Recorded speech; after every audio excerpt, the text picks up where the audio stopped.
Hey guys, this is Justin. Hello and welcome to another video. Just wanted to touch base with y'all. I've been sort of busy the last few days, and sometimes it feels good just to come on here and talk about recent Star Wars news. And before we begin, I do just want to say I've started prep for the next sci-fi literature discussion. If you want to see what book that is in advance, you can prepare, even add questions, which I may discuss in the video. You can join on Patreon at patreon.com/EckhartsLadder. But on to the news. And this most recent weekend saw Star Wars light up San Diego Comic-Con. There were a few bits that I was super interested in. We talked about the Lego a bit. We also saw a full Ghost set. I'm not going to buy it. It's too big, but pretty damn cool. However, the star of the show for me, in terms of interest, it has to be Star Wars Outlaws. We got a ton of different information in different forms, including a new behind-the-scenes trailer, roundtables with the developers on the game and lore experts like Matt Martin, and even an article on StarWars.com by the wonderful Dan Brooks. There were a few things that really stood out to me, but one of the first things that I flagged was how customization and story was talked about in a roundtable discussion with IGN. In that discussion, we learned specifically that players will have the option to customize, they said specifically it's not a swoop, their speeder bike. Now, they referred to changing colors, they said maybe you could add stickers or something, we don't know, but they really talked about this customization, and I guess I found that interesting, more so because of what wasn't said. Listen, I've been reading my YouTube comments. I know that they've got 100 times more data than I do, really 100,000 times more. One of the biggest requested features has been customization of the main character. And listen, I understand if they want to have the main character be one specific person without the ability to change her face or her name, I get that. From a storytelling perspective, I understand that. But if they haven't taken the Jedi Survivor style of customization where you can change outfits and whatnot, I guess I'd be a little bit surprised, and that would feel a bit like a missed opportunity to me. Like, yeah, it's nice to have your speeder be yours so you can customize it and take that little bit of you across the galaxy, but you'd think you'd want that extended to the main character. Now, I'm not saying that the discussion precludes any sort of character customization.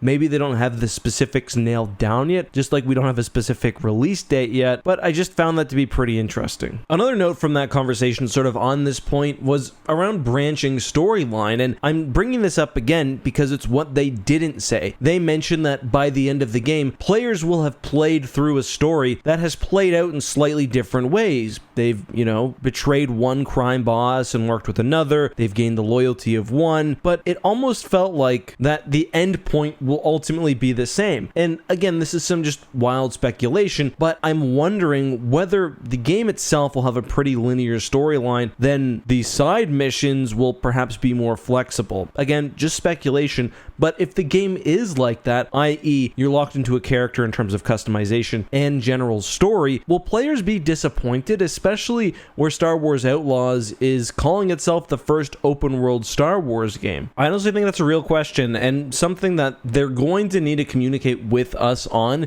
before the game comes out, just to manage expectations. If they have a decision, there's always a rationale behind it. If they just leave it to fans, we get the bad side, but not the benefit of the certain design choice, at least not explained to us. Moving on though, another big reveal for me was, of course, we will be revisiting Tatooine, but we'll also be able to interact with one of the most notorious gangsters in Star Wars history, Jabba the Hutt. And not just Jabba, but a variety of crime syndicates, both new and old. They fleshed out the underworld on Kijimi.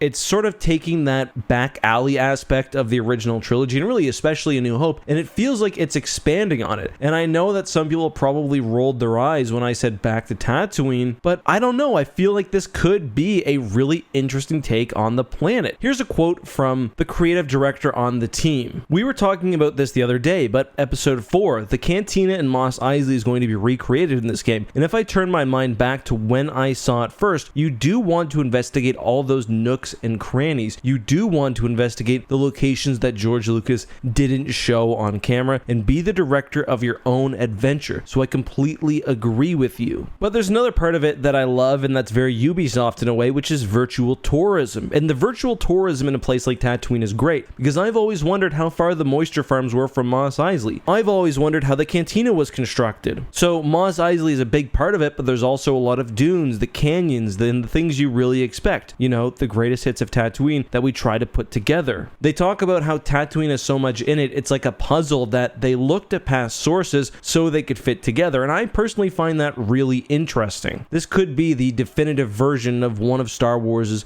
most famous planets, but also in the behind the scenes video, they talk about how there should be a lot there that's still surprising. One other thing I really like from the behind the scenes video when it comes to environments is how they talked about trying to capture the feeling of Star Wars from the original movie. They talk about going back to concept art, obviously Ralph McQuarrie and Joe Johnston. That's something that people who work on every Star Wars project said, but I don't know, I feel convinced by what they've put together. There's something about Tashara that I find really compelling. It's like a capital world for smugglers, so it's like the seedy underbelly of the seedy underbelly, and even there will be more secret and grimy places that you'll have to work to discover. So I don't know, me personally, I'm more sold on the game than I was before. I don't necessarily care about, say, different endings. I like how they describe it as you have a unique path you're going to draw, even if there isn't a different ending based on, you know, your reputation level with Clan A is 10 versus 0 with Clan B. I like that. I really like that they're trying to make living, breathing worlds. I do wonder how many are actually going to be in the game. I think it's interesting that we're going to interact with Jabba the Hutt, and overall, I'm cautiously optimistic. But I think some fans might have a problem with the lack of customization, the perhaps lack of true open world nature, but I guess we'll see.